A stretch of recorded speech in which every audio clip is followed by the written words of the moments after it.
Allô les Pookies, j'espère que vous allez bien. Bienvenue à mon bilan de février et ma palle de mars. Le mois de février, c'est le mois le plus court de l'année et ça paraît, on dirait que ça a passé vraiment vite. Mais j'ai lu plus en février qu'en janvier. Étonnamment, j'ai lu 10 livres, ou presque, parce qu'il y en a un que je compte terminer aujourd'hui. Là, on est le 28 février, au moment où je filme cette vidéo. Je suis quand même fière parce que j'ai lu une bonne partie des livres que j'avais mis dans ma palle de février. Pas tous, évidemment, parce que je reste une mood reader et j'ai vraiment tout le temps de la misère à suivre à 100% ma palle. Puis il y a toujours des vidéos que je filme aussi que je sais pas d'avance quel livre que je vais lire, donc souvent c'est pas des livres que j'avais mis dans ma palle. Mais bref, je vais commencer tout de suite par mon bilan de février. Les 3 premiers livres que j'ai lus en février, c'est des livres que j'ai lus pour ma vidéo de moi qui termine / continue des séries. Donc premièrement, j'ai terminé Fault Line de Keith Stevens que j'avais commencé en janvier. C'est le tome 2 de la série Coastal University. Il y a 3 tomes dans cette série, chaque tome est avec un couple différent. Dans le tome 2, c'est avec Kaya, je pense, et j'ai oublié le nom du gars honnêtement. Mais les deux personnages, c'est des rivales académiques et ils vont être obligés de travailler ensemble avec la même prof qui va les guider dans leur travail. Donc ils vont tout le temps avoir des rencontres les deux avec elle. Alors ils vont être obligés d'essayer de s'endurer et d'une façon que j'ai oubliée, ils vont devenir friends with benefits. Et c'est pas mal ça l'histoire. Honnêtement, j'ai pas tant aimé. J'ai donné 3 étoiles. J'ai oublié plein de trucs qui s'est passé. C'était rien de marquant comme livre. Est-ce que je vais lire le tome 3 quand même? Sûrement, juste pour conclure la série. Mais d'après moi, ce sera pas une lecture extraordinaire non plus. Donc voilà, j'ai pas grand chose de plus à dire sur ce livre. Ensuite, j'ai terminé la duologie DNA Duo de Christina Lauren. Donc j'ai lu The True Love Experiment. C'est avec Felicity et Connor. Felicity, c'est la meilleure amie à la fille dans le tome 1. Elle est une autrice de romance. Connor, lui, c'est un single dad. Sa job aussi, c'est de faire des films documentaires, mais là, son boss va lui demander de faire autre chose. Donc il va avoir l'idée de faire un dating show et il va demander à Fizzy d'être la star du show. Puis il va avoir 8 participants choisis pour elle. Ils vont être choisis aussi avec l'application DNA Duo qui a été créée par le personnage masculin dans le tome 1. Cette application-là, elle base les matchs selon l'ADN des gens. Donc là, la romance, c'est entre Fizzy et son producteur. Elle ne finit pas avec un participant de la télé-réalité. Donc c'est un peu une relation forbidden. Un peu friends with benefits encore une fois. Puis leur relation, elle commence avant que le dating show commence. Donc j'ai bien aimé, honnêtement j'ai aimé le concept avec le dating show et qu'il y a l'application de rencontre du tome 1 qui a été intégrée, puis revoir les personnages du tome 1. J'ai aimé aussi comment ça parlait de la romance et le développement de Connor sur sa vision de la romance parce qu'il était un tout petit peu judgmental de ce genre-là, comme beaucoup de gens. Et j'ai quand même aimé la relation entre les deux personnages, même si c'était un peu trop rapide à mon goût. Et donc j'ai donné 3.5 étoiles à ce livre. Finalement, le dernier livre que j'ai lu dans cette vidéo, c'est The Dixon Rule de Elle Kennedy. Ça, c'est le tome 2 de la série Campus Diaries. Le tome 1 qui est avec Gigi et Ryder. Et là, le tome 2 avec Shane et Diana. Dans celui-là, les deux personnages sont voisins. Le livre commence avec Shane qui déménage à côté de chez Diana dans un bloc appartement. Et Diana ne l'aime pas vraiment au début parce qu'elle trouve que c'est un fuckboy. Mais en fait, lui, il est pas over son ex. Donc là, à un moment donné, son ex va arriver et il va demander à Diana s'ils peuvent fake date devant elle pour un peu la rendre jalouse. Donc il y a aussi toute la trope fake dating dans ce livre-là. Et j'ai vraiment aimé ça. Beaucoup aimé les personnages aussi. Comme j'ai dit dans ma vidéo, Will, je l'adore. Et j'ai vraiment trouvé que c'était divertissant. Il y avait aucun moment qui était ennuyant. J'ai aimé qu'il y avait des textos. Il y avait aussi une télé-réalité que Diana écoutait, qu'elle en parlait tout le temps, que c'était divertissant cet aspect-là aussi. Toute la dynamique avec les autres voisins aussi, c'était quand même drôle. Pour vrai, il y avait un peu de tout, comme c'était cute, c'était spicy, c'était drôle, c'était même triste, j'ai pleuré à un moment donné. Donc j'ai bien aimé, j'ai donné un bon 4 étoiles. Ensuite, pour ma vidéo de la Saint-Valentin, j'ai lu 2 livres. Techniquement, j'ai lu The Fall Risk de Abby Jimenez qui est son novella qui vient de sortir. En fait, techniquement, je pense qu'il sort le 1er mars, mais ceux qui ont un compte Amazon Prime pouvaient avoir accès au livre en avance. Donc c'est pour ça que je l'ai lu en avance, donc pour la Saint-Valentin. C'est un novella d'à peu près 80 pages, c'est vraiment pas long. Je l'ai lu d'un coup en peut-être 1 heure, la veille de la Saint-Valentin. L'histoire, c'est que les deux personnages, c'est des voisins dans un bloc appartement, comme dans The Dixon Rule. Et les escaliers de leur bloc appartement vont être enlevés. Mais c'était pas prévu, les escaliers devaient être enlevés dans un autre bâtiment, mais les gens se sont trompés. Donc là, ils sont pognés là, ils peuvent pas descendre. Ben, ils pourraient techniquement par une échelle ou whatever. Puis même le propriétaire leur propose de leur payer une chambre d'hôtel, mais les deux personnages décident de rester là et de passer la fin de semaine là en attendant que le lundi les escaliers se fassent réinstaller. Donc on a un peu proximité forcée, les personnages vont passer la fin de semaine ensemble. C'était quand même divertissant, c'était relativement bien développé malgré la longueur du livre. Par contre, ce que j'ai pas aimé, c'est le insta-love. Comme j'ai dit, ils passent une fin de semaine ensemble, donc ils tombent en amour en à peine 3 jours. Parce que dans mon souvenir, il n'y a aucun moment où on dit qu'ils se connaissaient avant puis qu'ils avaient déjà passé du temps ensemble avant. T'sais, il aurait pu avoir un côté comme ah, ils se connaissaient déjà, c'est des voisins. T'sais, montrer que ça fait une couple de temps qu'ils se connaissent parce que sinon là, c'est juste trop insta-love pour moi, j'aime pas ça. Donc à cause de ça, j'ai baissé mon rating à 3 étoiles. Ça aurait pu être un peu plus, mais c'est 3 étoiles, c'était correct. Je le recommande pas nécessairement, mais si vous le insta-love ça vous dérange pas, tout le reste c'était quand même bon. Puis j'ai aimé aussi les personnages secondaires comme la meilleure amie à la fille et le meilleur ami au gars. Puis il y avait un côté humoristique aussi. C'est vraiment juste le insta-love qui m'a dérangé. Sinon c'était bon. Ensuite l'autre livre que j'ai commencé dans cette vidéo c'est Highly Suspicious and Unfairly Cute de Talia Hibbert. Je ne l'ai pas fini dans cette vidéo mais je l'ai fini il y a quelques jours. C'est une romance jeune adulte avec Bradley et Céline. C'était des meilleurs amis quand ils étaient plus jeunes, mais au secondaire, ils se sont éloignés et Céline en veut à Bradley parce qu'elle pense qu'il l'a abandonné pour devenir populaire puis avoir d'autres amis plus cool qu'elle. Mais là, il va avoir un côté proximité forcée parce que les deux vont s'inscrire dans une... je sais pas comment le dire en français là, mais c'est un survival course in the woods. C'est un truc où ils vont travailler en équipe pour gagner une bourse à la fin. Et moi, je pensais que ce truc-là, ça serait tout le long du livre, mais en fait, je pense que c'est 2 fins de semaine. Donc t'as un bout qui sont là, après ils retournent à l'école, puis après ils retournent encore là-bas et ça finit. Donc j'ai quand même aimé ça parce qu'au début je trouvais ça un peu long puis j'ai eu de la misère à embarquer. Puis n'étant pas quelqu'un qui aime tout le côté camping, nature, j'aurais trouvé ça long s'ils avaient été là pendant tout le livre. Donc j'étais agréablement surprise de voir qu'ils retournaient à l'école finalement. Puis après les 100 premières pages à peu près, j'ai plus embarqué. La romance a plus embarqué aussi. Puis j'ai trouvé ça vraiment cute. J'ai aimé la personnalité des deux personnages, surtout Bradley, il a du OCD et il aime beaucoup écrire. Donc j'aimais la façon que c'était écrit aussi quand c'était son point de vue à lui. La fille aussi, j'aimais son côté un peu bizarre, mais elle s'assume comme personne. Elle aime les théories du complot puis elle a un compte TikTok avec environ 20 000 abonnés où elle parle de théories du complot. Et à un moment donné, il y a une scène où Brad parle du TikTok à la fille puis il va le montrer à quelqu'un d'autre parce qu'il est comme fier d'elle puis c'est vraiment cute. Et même si c'est jeune adulte, j'ai quand même trouvé les personnages matures et self-aware et ils pensaient à leurs actions, ils communiquaient généralement bien malgré le genre de miscommunication un peu à la fin. Puis j'ai vraiment aussi adoré la trope best friends to enemies, on va dire, to lovers. Je trouve que ça a été bien fait. Et voilà, c'était vraiment plus cute que je pensais. Je suis contente d'avoir fini par plus embarquer. Et j'ai fini par donner 4 étoiles à ce livre. Ensuite, j'ai lu Deep End de Ali Hazelwood, le livre que j'attendais impatiemment, que j'avais précommandé et que j'ai seulement reçu une semaine après sa sortie. J'étais vraiment découragée. Mais bon, c'est correct. Il est vraiment magnifique ce livre. Il y a des petites...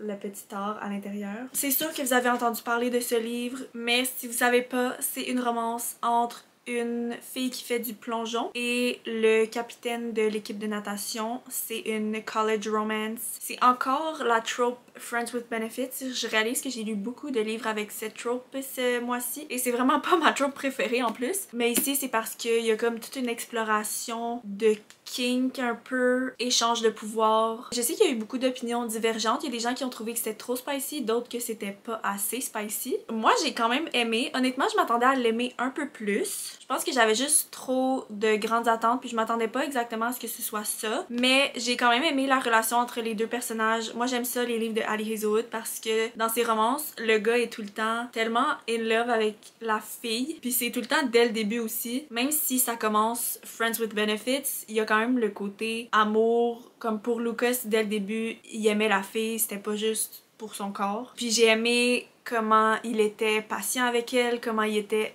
très honnête. Puis il y a plein de quotes que j'ai vraiment aimé aussi, j'ai surligné pas mal. Il y a des trucs qui étaient un peu frustrants là, surtout Penelope, c'est un personnage qui m'a un peu gossé. Penelope dans le fond c'est l'ex à Lucas que au début du livre elle les pousse un peu les deux à aller ensemble, mais j'ai aimé comment ça l'a fini avec elle. Donc bref, j'ai donné 4 étoiles, c'est pas mon préféré de Ali Hazelwood. Comme j'ai dit, j'étais un tout petit peu déçue, je pense que c'était juste pas exactement ça que je m'attendais, mais j'ai quand même aimé. Ensuite, un livre complètement différent de ce que je lis d'habitude, j'ai lu Haute démolition de Jean-Philippe Barry-Guerrard. C'est un livre québécois. C'est un livre que j'ai dans ma palle depuis quand même longtemps. La première fois que j'en ai entendu parler, c'est dans un de mes cours à l'école quand j'étais dans mon bac en enseignement du français au secondaire. Il y a un de mes cours, je pense que c'est Corpus québécois, où on devait faire une présentation orale, qu'on présentait un livre en expliquant comment on le présenterait dans une classe au secondaire. Et il y avait une équipe qui avait parlé de ce livre-là. Et je trouvais que ça avait l'air vraiment bon, donc je l'avais rajouté dans ma palle et je l'avais trouvé dans une librairie usagée. Donc je l'ai acheté il y a peut-être 2 ans. Et là, je l'ai enfin lu parce que mon ami, c'est un de ses livres préférés. Puis dans le fond, l'histoire, ça se passe dans le monde de l'humour. C'est raconté au-dessus,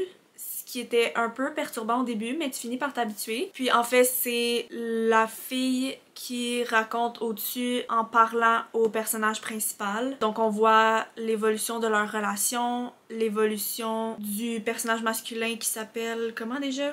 Ça commence par P, me semble. Ah, c'est Raph, ça commence pas par P, j'étais vraiment dans le champ. Donc on voit l'évolution de Raph qui devient un humoriste hyper connu et on voit toute son évolution psychologique aussi. On voit l'envers du décor du monde de l'humour aussi. Petite interruption juste pour réexpliquer quelque chose parce que je me suis rendu compte que j'ai spoilé un peu la fin. Donc là, je vais le réexpliquer, mais plus vague. Mais dans le fond, je voulais dire que la fin m'avait un peu déçue parce qu'il y a un thème que je savais qu'il allait être dans ce livre, mais je pensais pas que ce serait juste à la fin. Puis une fois que c'est finalement arrivé à la fin, j'ai été déçue de comment ça allait été abordé. Je pensais que ce serait plus approfondi que ça. Et en plus, à la fin du résumé du livre, c'est écrit « Je vais t'aider à devenir un monstre ». Donc je m'attendais à quelque chose de plus intense, genre Raph qui devient vraiment un monstre. Mais bref, c'était juste un peu underwhelming pour moi la fin. Mais malgré ça, j'ai quand même aimé, j'ai aimé comment c'était écrit, j'ai aimé qu'il y avait beaucoup de dialogue, que les chapitres étaient assez courts, ça se lisait hyper facilement, hyper rapidement. Il se passait pas grand chose, mais ça se lisait bien, tu sais, c'était surtout concentré, comme j'ai dit, sur la psychologie, l'évolution à Raph et tout. Mais vu que j'ai été déçue de la fin, j'ai donné 3.5 étoiles. Ensuite, je voulais commencer la série Like Us de Krista et Becca Ritchie parce que si vous avez vu, j'ai terminé la série Addicted / Calloway Sisters en janvier, mais je me suis fait recommander par mon amie sur Bookstagram qui s'appelle Sarah, shout out to you, de lire la duologie Circus is Family avant. Alors, j'ai lu le tome 1 qui est The Failed Audition. C'est l'histoire de Thora et Nikolai. La fille, elle s'en va à Las Vegas pour faire une audition pour être dans le cirque et elle ne se fait pas choisir, mais elle décide de rester à Las Vegas, se trouver une job, se trouver un endroit où habiter et continuer à s'entraîner pour la prochaine audition parce qu'elle est très ambitieuse, très persévérante. Elle veut vraiment travailler au cirque, c'est sa passion. À sa première soirée avant son audition, elle rencontre Nikolai dans un genre de bar club. Puis après ça, à l'audition, ils se voient, puis il s'attendait pas à se voir là parce que dans le fond, Nikolai, il travaille pour le cirque parce que toute sa famille travaille dans ce monde-là. Et après ça, ils vont continuer à se croiser et il va finir par lui proposer de l'aider à s'entraîner pour sa prochaine audition. J'ai bien aimé le livre, honnêtement. J'ai vraiment aimé le setting. Je pense que c'est la première fois que je lisais un livre dans le monde du cirque et aussi la première fois que je lisais un livre qui se passait à Las Vegas. Comme pas juste une scène à Las Vegas, c'est vraiment tout le long du livre qu'elle est là-bas. J'ai aimé la personnalité de la fille, comme j'ai dit, qui est ambitieuse, elle est persévérante. Elle est un peu awkward aussi, un peu gênée. Elle me fait un peu penser à Lily Calloway, qui est un de mes personnages préférés de ces autrices-là. Puis d'ailleurs, j'ai adoré toutes les références à la série Addicted dans ce livre-là. Et j'ai beaucoup aimé Nikolai, j'ai beaucoup aimé comment il lisait, on va dire, la fille. Il l'analysait pour essayer de comprendre ses émotions et son body language. J'ai aimé qu'il prenne sa relation slow à la demande de la fille. Parce que moi, je le dis tout le temps, j'aime pas ça quand les relations vont trop vite. Donc j'ai aimé ça que ce soit un peu plus slow. J'ai bien aimé la plupart des personnages. J'ai adoré un des frères à Nikolai et John, qui est un gars qui travaille dans le club. Je les shippais tellement ensemble, ces deux gars-là. J'adorais leur banter ensemble, un peu Grumpy Sunshine. Malheureusement, il n'y a pas de livre sur eux, mais j'aurais vraiment aimé ça en avoir un. J'ai pas vraiment aimé le personnage de Shay, par contre, qui est le meilleur ami à la fille parce qu'on dirait qu'il la supportait pas tant dans ses rêves et je trouve pas qu'il y a vraiment eu de character development. Mais sinon, j'ai vraiment aimé toute la famille à Nikolai. Donc bref, j'ai bien aimé. J'ai donné 4 étoiles à ce livre et j'ai bien hâte de lire le tome 2 qui lui est avec Lucas et la fille, je sais pas, mais Lucas c'est un des frères à Nikolai. Et ensuite, la fille sur Bookstagram m'a dit ah finalement t'es pas obligé de lire la duologie au complet avant de lire la série Like Us parce que apparemment que les personnages de Circus Family apparaissent seulement vers la fin de la série Like Us. Donc je peux lire les premiers livres de la série avant de terminer la duologie. Et puisque j'avais vraiment hâte de commencer Like Us, je me suis dit ok parfait, je vais pas lire le tome 2 de Circus Family tout de suite. Donc j'ai commencé la série Like Us, j'ai lu Damage Like Us, le tome 1 qui est avec Maximoff et Pharaoh. Je pense que les 3 premiers tomes sont sur eux. Dans le fond, si vous savez pas, la série Like Us c'est avec les enfants des personnages dans la série Addicted. Donc Maximoff c'est le fils à Lily et Lauren qui a 22 ans dans ce livre-là. Puis là c'est sa romance avec son nouveau bodyguard qui a 26 ans. Puis c'est son bodyguard 24/7 parce qu'ils sont tellement célèbres qu'ils doivent avoir des gardes avec eux tout le temps. Donc proximité forcée. Je pense que c'était la première fois que je lisais un livre avec la trope bodyguard et j'ai bien aimé. J'adore Maximoff aussi. C'est quelqu'un qui veut tout le temps prendre soin de tout le monde, de sa famille. Puis Pharaoh aussi, je l'ai vraiment adoré. Je trouve que c'est un bon match les deux ensemble. J'ai vraiment aimé l'évolution de leur relation, même si c'était encore une fois un peu friends with benefits. Et ils se connaissent techniquement un peu de avant parce que le père à Pharaoh c'est leur médecin de famille. Et Maximoff, quand il avait 16 ans, il avait déjà un crush sur Pharaoh, que lui il avait comme 21 ans, donc il était beaucoup trop vieux pour lui. Mais sinon, j'adore la relation de Maximoff, ou Muffy, tout le monde l'appelle Muffy, avec sa famille. J'adore sa relation avec Jane, qui est la fille à Rose et Connor. Je suis triste par contre qu'il n'y a pas de livre sur Kinney, qui est une de ses sœurs à lui, parce que c'est comme la seule fille queer dans toute la gang d'enfants. Donc j'aurais aimé ça qu'il y ait un livre sur elle, mais j'ai fait mes petites recherches et il n'y a pas l'air d'en avoir un malheureusement. Sinon j'ai trouvé que la fin était un peu frustrante, je vais pas dire pourquoi évidemment, mais ça a quand même bien fini malgré que c'était pas nécessairement réaliste comment ça l'a fini. Mais même si c'est pas réaliste, je suis contente et j'ai bien hâte de lire la suite. Sûrement en mars, quoique j'ai pas mis le tome 2 dans ma palle de mars, vous allez voir dans pas long, mais je vais peut-être le lire, je sais pas encore. Finalement, le dernier livre que j'ai lu, ou en fait je l'ai pas terminé au moment où je filme la vidéo, mais je vais sûrement le finir aujourd'hui. Il me reste une centaine de pages. C'est The Charlie Method de Elle Kennedy. Donc c'est le tome 3 qui vient après The Dixon Rules. C'est le tome qui vient de sortir. Il est sorti le 25 février. C'est avec Will, Beckett et Charlie. Donc c'est une relation polyamoureuse. Par contre, c'est une relation MFM. Donc, j'ai appris la différence. Dans le fond, MFM, c'est que les deux gars sortent avec la fille, mais les deux gars ne sortent pas ensemble. Mais si ça avait été MMF, là, les 3 auraient été ensemble, donc même les gars aussi. Mais là, c'est vraiment MFM.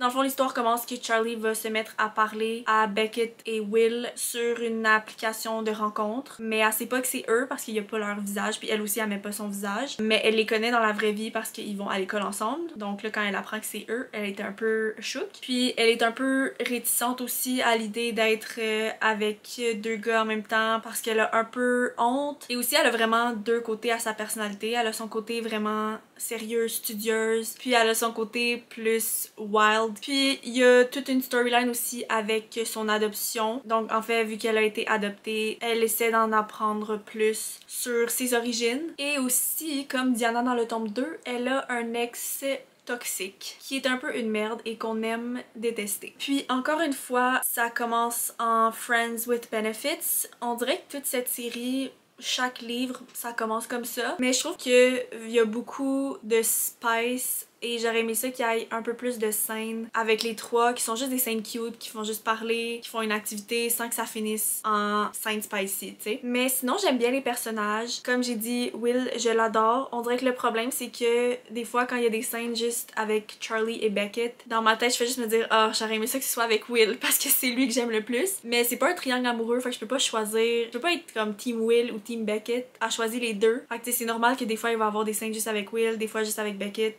mais souvent c'est les trois ensemble. Bon, ma caméra est morte après ce dernier clip, donc je viens de la charger un peu, mais bref, je pense que j'ai pas mal dit tout ce que je voulais dire pour The Charlie Method. Comme j'ai dit, il me reste une centaine de pages, je vais finir ça aujourd'hui. Si mon opinion change un peu, je rajouterai ça au montage, mais d'après moi, ça va être autour de 3.5 étoiles pour ce livre. Bon, ma caméra est fully charged, ready to go, donc c'est l'heure maintenant de parler de ma pile à lire du mois de mars. J'ai mis 8 livres dans ma palle. Je pense que c'est quand même raisonnable, c'est à peu près ça que j'avais mis pour février aussi. Et la première semaine de mars, c'est ma semaine de relâche, donc je vais sûrement lire beaucoup. Je vais commencer par les 4 livres dont j'ai déjà parlé sur TikTok. J'ai fait une vidéo des livres que j'aimerais lire avant la fin de l'hiver, et la fin de l'hiver est le 20 mars 2025, j'ai vérifié. Mais je me laisse quand même jusqu'à la fin du mois de mars pour lire ces livres-là. Je veux les lire avant la fin de l'hiver tout simplement parce que les histoires se passent en hiver. Alors premièrement, j'aimerais relire From Lukov with Love. Ça serait ma première relecture de l'année. Je l'ai lu quand j'étais, je pense, au cégep, dans le temps aussi que j'en étais avec des post-it. Et je l'avais beaucoup aimé, c'est le premier livre que j'ai lu de cette autrice-là. C'est une romance entre deux patineurs artistiques. C'est Enemies to Lovers et c'est slow burn, mais un vrai slow burn. Comme un vrai de vrai slow burn qui se passe rien avant la fin. Moi, un slow burn, c'est pas juste les émotions, c'est aussi le physique. Il faut qu'il soit slow. Genre, je veux giggle quand ils font juste se toucher la main. T'sais? Donc voilà, j'aimerais relire ce livre. Je me rappelle que j'avais vraiment beaucoup aimé le gars. Je sais qu'il y a une scène qui prend soin d'elle quand elle est malade. Puis ça, c'est tellement cute. Donc ouais, j'ai vraiment hâte de relire ça. Je pense que j'avais donné 4 étoiles quand je l'avais lu. Peut-être que je vais donner un peu plus à ma relecture. On verra. Mais j'ai très hâte. Il est quand même long. C'est à peu près 530 pages. Mais je sais que ça va être un 530 pages bien réinvesti. Ensuite, un qui a littéralement le mot hiver dedans. Dead of Winter de Darcy Coates. Je l'avais mis dans ma palle de février et j'ai pas eu le temps de le lire. Donc je le remets dans ma palle du mois de mars. C'est un thriller où une fille s'en va faire une randonnée dans les montagnes avec un groupe d'inconnus. Puis il va y avoir une grosse tempête de neige, donc ils vont être obligés de se mettre à l'abri dans une petite cabane abandonnée. Et pendant la nuit, leur guide va disparaître et le lendemain matin, ils vont trouver la tête de leur guide sur un arbre. Donc quelqu'un parmi eux a tué leur guide. Très stressant, je n'aimerais pas être à sa place, mais elle est pognée là à cause de la tempête. J'adore les thrillers comme ça où c'est juste dans un endroit. Je trouve que ça rajoute beaucoup de suspense, donc j'ai vraiment hâte de lire ça. Mon troisième livre d'hiver, c'est Forever Never de Lucy Score. C'est un livre que j'ai acheté récemment sur Book Outlet. En plus, c'est quand même étonnant parce qu'il est en super bon état. Pas de marque, pas de collant. On dirait que je l'ai acheté du Indigo, mais non, il m'a coûté comme 8$ sur Book Outlet. C'est une histoire qui se passe en plein milieu de l'hiver. La fille retourne à l'île où elle habitait, je pense quand elle était jeune. C'est pas Second Chance par contre, mais la fille, c'est l'ex au frère du gars, c'est aussi la fille à son boss et c'est aussi la meilleure amie à son ex-femme. Donc je sens que leur relation va être compliquée puis ils vont sûrement devoir cacher ça au boss, à son ex-femme et à son frère. Mais on aime ça quand c'est forbidden.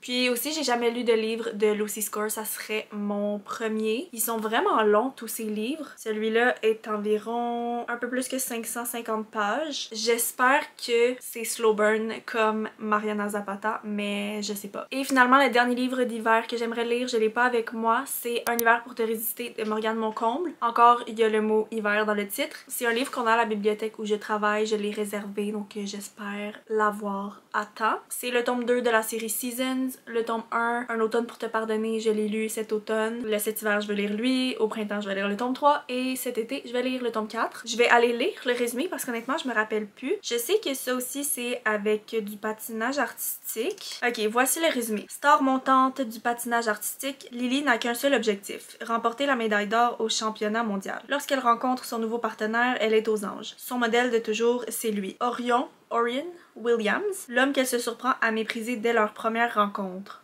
Ouh, ok. C'était genre son idole, puis finalement, quand elle le rencontre, elle l'aime pas. Champion maudit, Orion ne rêve que d'une chose, arrêter le patinage artistique. Quand son coach lui impose une dernière partenaire, il craint qu'elle finisse comme toutes les autres, blessée ou pire. Sa plus grande fan, c'est elle, Lily Femme, la femme avec qui il doit cohabiter pour les 4 prochains mois.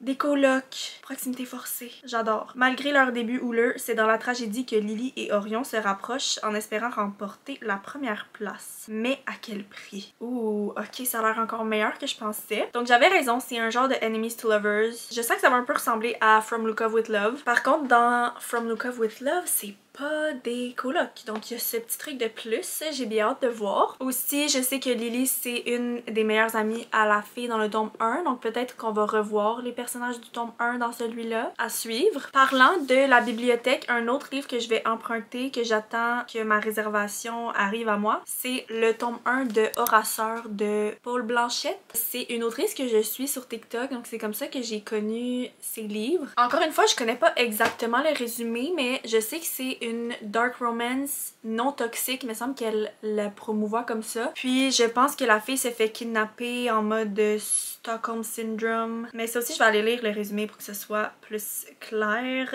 Ok, alors, Zoé vient d'aménager seule dans une nouvelle ville, prête à débuter son nouvel emploi. Milan adore séduire des régulières à l'aide de ses capacités surnaturelles. Ah, ok, il y a un petit côté... Ah oui, c'est écrit Romantasy. Romance fantastique. Et Noah, son ami, le laisse faire malgré ses réticences parce que Milan, je sais pas, est son chef de clan. Leurs chemins se croisent et tout bascule car Zoé n'est pas une régulière comme les autres. Elle sait à présent et le secret de Milan et Noah est compromis. Ils ne peuvent la laisser partir avant d'avoir trouvé une solution. Alors que Zoé est séquestrée dans leur sous-sol gris et terne, elle cherche à fuir mais un magnétisme traître l'attire à Noah. Noah qui sera déchiré entre la protection de sa captive et celle de son clan. Entre le pouvoir sournois qu'ils exercent sur elle et sa recherche de liberté, comment Zoé peut-elle espérer s'en sortir? Ok, je lis jamais vraiment de dark romance, mais juste le fait que l'autrice a dit que c'était non toxique, ça m'intéresse beaucoup plus. Je sais pas à quel point je vais aimer le côté qu'elle se fait kidnapper, Stockholm Syndrome, mais je reste ouverte d'esprit. Aussi, un des personnages s'appelle Noah, qui est le même nom que mon frère. Je l'ai déjà dit, ça me turn off un peu, mais je veux pas m'empêcher non plus de lire un livre juste parce que le personnage a le même nom que mon frère. Je me dis je pourrais passer à côté d'un bon livre. C'est la même chose pour Say You Swear de Megan Brandy. Mais voilà, donc Horraseur tome 1, je l'avais fait commander à ma job, donc j'ai hâte de recevoir ça. Puis, je pense que c'est une duologie, il y a un tome 2 aussi, donc si je l'aime, je vais demander le tome 2 aussi, parce que je pense pas que ma boss l'a acheté. Sinon, ensuite, pour mon club de lecture, on va lire The X-Vows de Jessica Joyce. C'est une romance second chance qui est vraiment une trope que j'adore. Puis, Ali Hazelwood a dit The Perfect Summer Read. Puis nous, on lit ça en plein hiver. Ça dit que c'est des ex qui doivent travailler ensemble pour sauver le mariage de leur meilleur ami. Second chance et proximité forcée, et ça se passe dans le contexte d'un mariage. Ça, j'adore. J'ai entendu plein de commentaires positifs. Donc, j'ai très hâte de lire ça. Oh non, ok, The Perfect Summer Read a parlé de l'autre livre de cette autrice qui est You with a View. Never mind. Mais là, ça induit en erreur, là. Pourquoi ils ont mis ça? Donc c'est pas un summer read. Never mind. Finalement, les deux derniers livres que j'aimerais lire, c'est des romantasy parce que à date, je n'ai lu aucun livre fantastique en 2025 et je m'ennuie vraiment de ce genre-là. Donc j'en ai mis deux pour ma palle du mois de mars. Ça se peut que je lise pas ces deux-là, peut-être que je vais avoir le goût de lire un autre romantasy, mais pour l'instant, c'est eux qui me tenteraient le plus. Premièrement, The Prisoner's Throne de Holly Black. En fait, je sais même pas si celui-là c'est classé romantasy parce qu'il y a une romance, mais c'est quand même un subplot.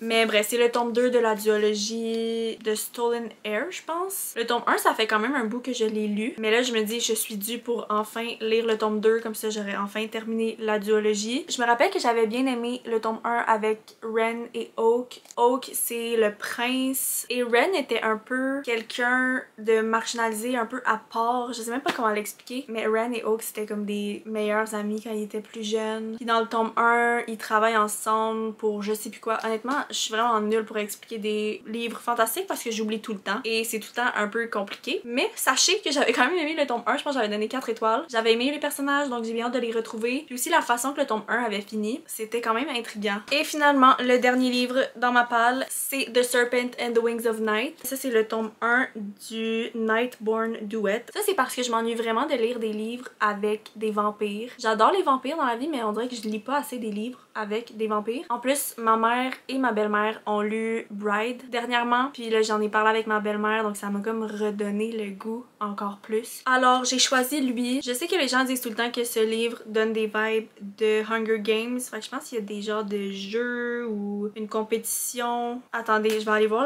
le résumé en français. Je sais pas comment traduire. Donc la la fille adoptive et humaine du roi vampire des descendants de la nuit. Elle va participer au légendaire tournoi organisé par la déesse de la mort elle-même, parce que c'est sa seule chance de devenir autre chose qu'une proie. Puis là, pour survivre, elle va devoir s'allier à un mystérieux rival. Ok, donc j'imagine que sa romance est avec lui, qui est un vampire impitoyable, un tueur hors pair et un ennemi de la couronne. Oh my god, je pense que ça va être vraiment bon. Les trucs avec des compétitions comme ça, c'est toujours très divertissant. Les romances avec des vampires, c'est toujours très divertissant aussi. Donc j'ai très hâte. J'ai jamais lu de livre de cette autrice, mais je sais qu'elle est bien aimée. Donc si je l'aime, ça va me donner d'autres livres à rajouter à ma palle après. Parce que je sais qu'elle a d'autres séries, d'autres duologies qui sont liées à celle-là aussi. Donc j'ai vraiment de grands espoirs envers cette autrice et ce livre. Alors voilà ma palle plus ceux que je vais emprunter à la bibliothèque. Et je vais peut-être en lire sur ma Kindle aussi. En fait, c'est rare que je suis ma palle comme vous savez. Et voici mon bilan. Je suis très contente de mes lectures de février. Je suis aussi très motivée pour mes lectures du mois de mars. Très contente aussi d'être en semaine de relâche. En fait, là, il me reste un travail à remettre le 3 mars, mais sinon, c'est tout. Donc, je vais profiter de cette semaine sans école pour lire le plus possible, faire des vidéos et passer du temps avec mes amis et ma famille. Sur ce, c'est tous les Pookies. Merci d'avoir écouté la vidéo. J'espère que vous avez aimé. Et on se revoit dans une prochaine vidéo dimanche prochain. Bye!